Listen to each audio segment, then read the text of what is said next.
നമസ്കാരം ചങ്ങാതിമാരെ. നമ്മുടെ ജീവിതത്തിൽ വിജയിക്കാൻ ഏറ്റവും അത്യാവശ്യമായ കാര്യം എന്താണ്? കഠിനാധ്വാനമാണോ അതോ ഭാഗ്യമോ? ഇതിനൊക്കെ ഉപരി നമുക്ക് വേണ്ട ഒന്നുണ്ട്: സ്വയം നിയന്ത്രണം.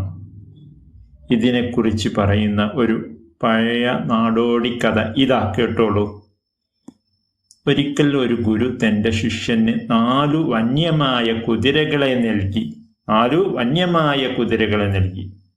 അവയെ മെരുക്കിയെടുക്കണമെന്ന് ആവശ്യപ്പെട്ടു.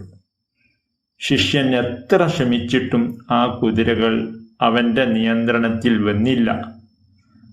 അവ അവനെ പലയിടത്തും തള്ളിയിടുകയും വീഴ്ത്തുകയും ചെയ്തു. ഒടുവിൽ ഗുരു അവന് ഒരു രഹസ്യം പറഞ്ഞു കൊടുത്തു. എന്താണെന്നല്ലേ? ആ 4 കുതിരകൾ മറ്റൊന്നുമല്ല, നമ്മുടെ വികാരങ്ങൾ, ചിന്തകൾ, ആഗ്രഹങ്ങൾ, പിന്നെ നമ്മുടെ ഈഗോ എന്നിവയാണ്. ഇവയെ നിയന്ത്രിക്കാൻ പഠിച്ചാൽ അവൻ ലോകത്തെ കീഴടക്കി. പ്രിയരെ, ഈ കൊച്ചു കഥയിൽ നിന്നും നിങ്ങൾക്ക് എന്ത് മനസ്സിലായി? കമന്റിൽ അറിയിക്കൂ.